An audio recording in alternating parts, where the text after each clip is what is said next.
All right, we're going to check out this new over-the-side mount for a transducer and a fish finder. Currently, I'm running the switchblade right here for my Garmin 106 SV, but I was gifted this by VIN Mounts, and we're going to give it a shot.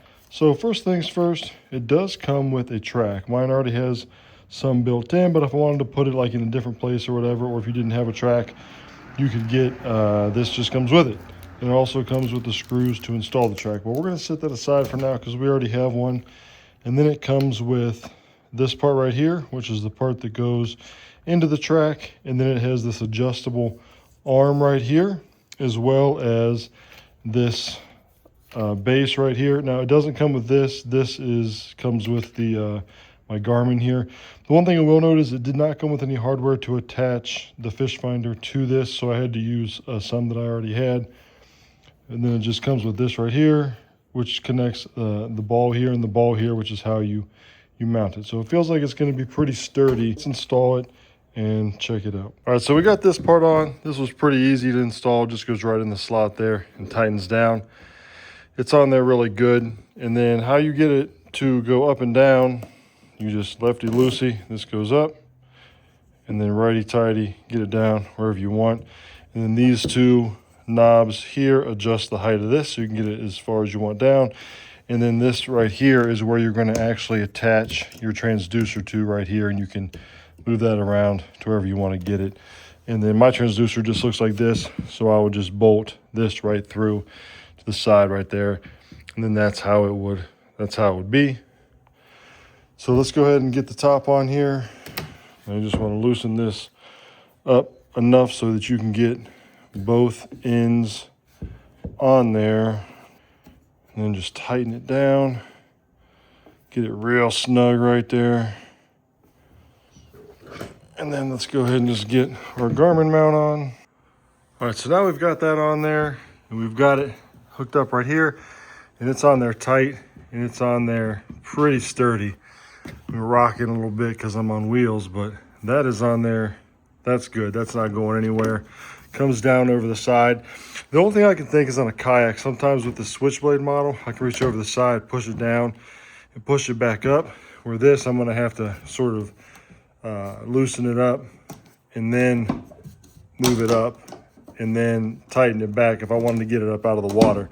But as long as you got it in a specific spot where you want it, and you got it set up, this is going to be a nice mount for you. It's going to keep it really sturdy. Like I said, this is the 106.7. This weighs about 5 pounds, and it's holding it on there no problem. You got plenty of depth right here. It's going to be a good over-the-side mount for your transducer and your fish finder.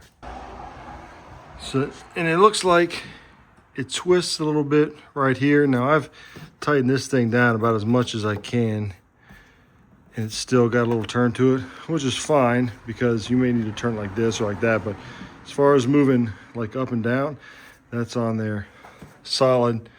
This looks like, honestly, even if you just let it fall and rest, it's going to keep it pretty straight, which may have an advantage over this one because this one's got 2 points of turning like this. And so it comes sort of like out farther and can get kicked up under. Like when it's down, this can get kicked up this way or this way and it won't get straight. Whereas this one's going to be pretty much straight. Once you get it down there, it's going to be straight on. Let's compare it to the YakAttack system. We're going to take this right here, and then we're going to hook it up there and check the stability on that as well, because I think this is actually a little more sturdy than the YakAttack.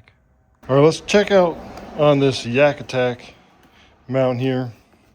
So it just comes with this little clip right here that goes in here, sits on just like that. But if you look, it's a little bit more wobbly on this, more so than this back one here that we just looked at. So this ball style right here seems to be a little bit more sturdy than this, because this is sort of wobbly there. Now you can hook this up to the switchblade. You can just put this right up here. Like I said, the switchblade is nice because you can move it down, move it back up, but it does get a little wobbly. I've got my throttle on it though. So there that is.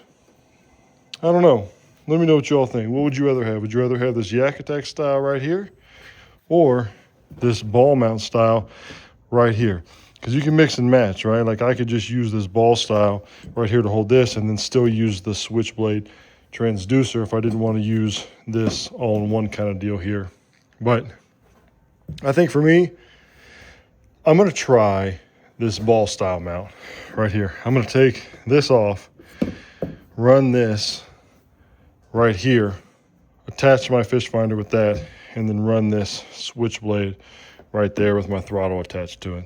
So wobble test, the ball mount from VIN definitely wins out as far as I'm concerned over the YakAttack.